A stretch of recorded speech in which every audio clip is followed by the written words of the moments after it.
กองประชุมพบปะสองฝ่าย ระหว่างศาลประชาชนสูงสุดแห่งสาธารณรัฐประชาธิปไตยประชาชนลาวและศาลสูงสุดแห่งประเทศมาเลเซีย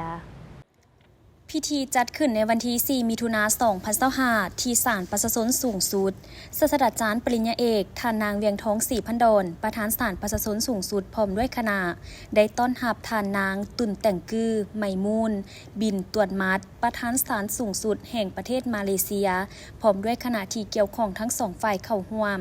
โอกาสดังกล่าวศาสตราจารย์ปริญญาเอกนางเวียงทองศรีพันดรได้แสดงความต้อนรับอย่างอบอุ่นและแสดงความชมเชยพร้อมทั้งตีราคาสูงต่อท่านประธานศาลสูงสุดแห่งประเทศมาเลเซีย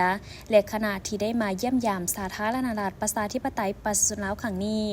การเยี่ยมยามของคณะผู้แทนมาเลเซียแม้นมีความหมายสำคัญยิ่งซึ่งเป็นการประกอบส่วนเข้าในการเสริมขยายสายพัวพันธ์มิตรภาพอันมีมูลเชื่อและการร่วมมือหลายด้านระหว่างสองประเทศลาวและมาเลเซียโดยเฉพาะแม้นการร่วมมือในขงเขตกฎหมายและยุติธรรมให้นับมือนับแน่นแฟนและเกิดดอกออกผลยิ่งขึ้นเฉพาะแขนงการของศาลพวกเขาก็ได้มีการพัวพันร่วมมือกันตลอดมาบ่ว่าอยู่ในเวทีสากลและการร่วมมือสองฝ่ายบรรดาการนำหรือผู้พิพากษาของพวกข้าพเจ้าก็มีหลายท่านที่สามารถเว้าภาษามาเลเซียได้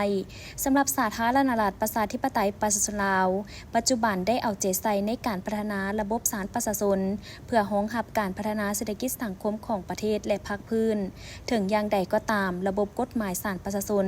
อยู่สาธารณรัฐประชาธิปไตยประชาชนลาวถ้าเทียบกับมาเลเซียพวกเขายังขาดประสบการณ์และบทเรียนอย่างหลวงหลายยังต้องการความร่วมมือและช่วยเหลือในการพัฒนาระบบศาลประชาชนการดำเนินคดีอยู่สาธารณรัฐประชาธิปไตยประชาชนลาวสำคัญแม่นการพัดเปลี่ยนคณะผู้แทนขั้นสูงไปเยี่ยมยามและแลกเปลี่ยนบทเรียนร่วมกันแนะใส่การพัฒนาคงเขตเวียกงานศาลประชาชนให้เข้าสู่หลวงเลิกพร้อมกันนี้ท่านประธานศาลสูงสุดแห่งประเทศมาเลเซียพร้อมด้วยคณะก็ได้แสดงความขอบใจต่อการต้อนรับที่เต็มไปด้วยบรรยากาศอันอบอุ่นเนื่องในโอกาสเดินทางมาเยี่ยมยามและเฮ็ดเวียกอย่างเป็นทางการอยู่ศาลประชาชนสูงสุดสาธารณรัฐประชาธิปไตยประชาชนลาวครั้งนี้เพื่อเสริมขยายสายพัวพันธ์มิตรภาพที่ดีงามของสองประเทศให้นับมือนับเพิ่มพูนและขยายตัวยิ่งขึ้น